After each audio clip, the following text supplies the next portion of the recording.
Hi there, it's Catherine from Sunnyside Journals, and I'm here with a book haul and a little visit. Oh, and happy September. Summer is not over, if you ask me. This is my favorite time of year coming up. So I'm not one of those people who's sad. I'm very happy. I'm not a heat worshiper. So I went to my Kirby Church book sale yesterday. It's up in Kirby, Ontario, and they're open every Saturday. And I've shown pictures and videotape of it before. Videotape? Things aren't even on tape anymore. Oh, my mind's wandering. Anyhow, it's every Saturday, but my husband works one Saturday a month, so that's my day. He goes to work, and I go spend the money. It's a good deal. Copious amounts of money. All the books are $1 a book. So I actually showed great self-restraint yesterday because I actually only purchased 6 books, and I got 2 free covers that they were going to throw in the garbage. So this is the first book that I spotted as soon as I walked in the door, and I grabbed it right away. It's huge. It is down here. It's 16 by 12. And the reason it is so huge, as you probably already know, hold on, let me find it. It's Currier Knives. It's beautiful. Just huge color plates of all the famous Currier Knives illustrations. So it says 1869 there. This book is 1952, but it's beautiful. And I will have no problem cutting this up. For the people that go, oh, you have to save that. No. This will get joyfully cut up and put into new books. And one of the reasons, the universe sent me a message that I need to cut up this book because the previous owner already got started ahead of me. These were already cut out when I got home and started leafing through it.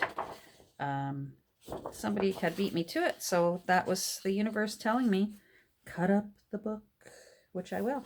These trains are gorgeous. I'm very, very happy to see all these trains. I love train pictures. I try and incorporate trains into my books all the time.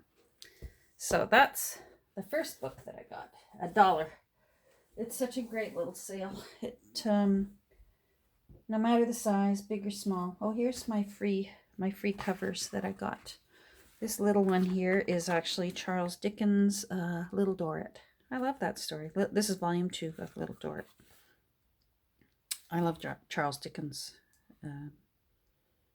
his books. So that'll make a sweet little journal. And then this one I love. I wish I could have found the guts for this, because sometimes the guts are in a box somewhere else.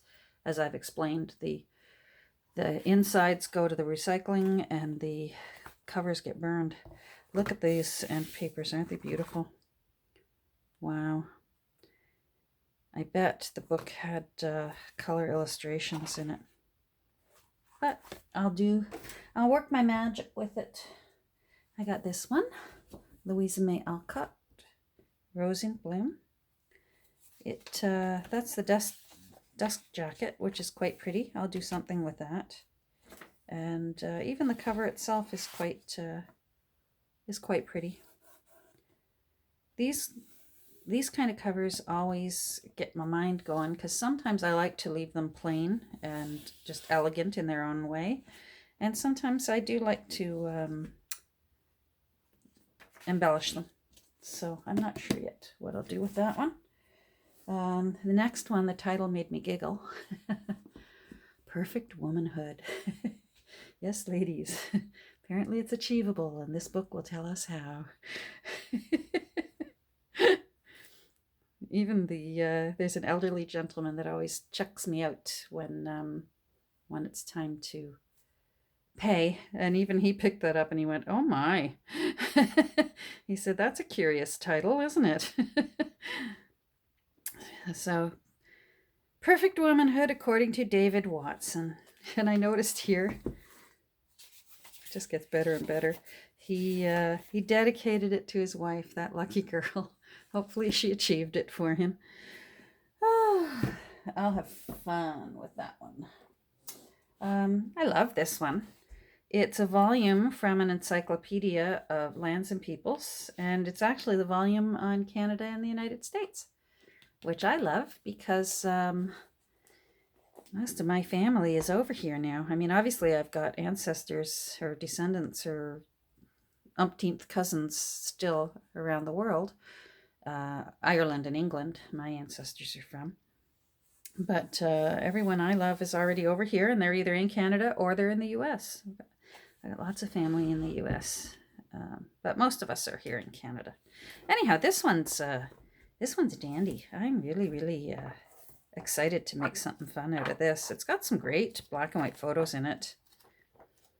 I'll make use of these photos not only in when I make this a journal, but also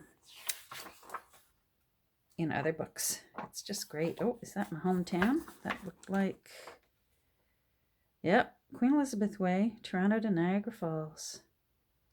Now, where is that leaf? Oh, Highway 10. Okay, I know where that is. Very good. Oh, Stratford. Cool. Very cool. All right, so I'm happy with that one, and it's a nice size. I like the size of it. That's going to be fun. It weighs a ton. I enjoyed making that that greeting card book that I made for my husband last week. I enjoyed making that so much that I wanted to specifically look for a book and make another one, because that one's full, and we're going to need another book to start filling up with our cards. So this one's, I think, going to be the new one. I needed something with a wide spine, and I like the red on it.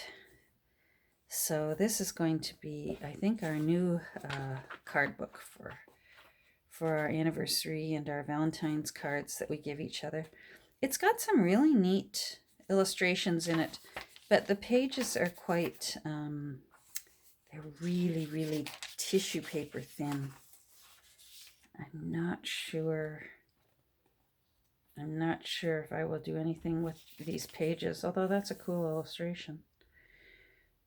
Anyhow, I mostly bought this because it's huge and I rather liked that. So that's going to be our next card book that I'm going to make for my hubby. Where's my last book. So book number 6. Are you ready? Ta-da! $1. I think it's my third one I found at that book sale. Somebody's always getting rid of them. So, yeah, Edith Holden sent me another one. It's in lovely condition. So, and again, yes, I will have no problem cutting this up. Doesn't bother me in the least. Oh, I saw a little bumblebee. Oh, bees. Yeah, cutting up books, you know what, unless it's a first edition and it's worth thousands of dollars, or unless it's a book I love. I have a first edition of A Tree Grows in Brooklyn. That's my all-time favorite book. That's the first book that actually made me sob out loud crying. A Tree Grows in Brooklyn, and I have a first edition of that, and that will not be cut up. But books like this is only printed in 1977. It's not precious, although her artwork absolutely is precious.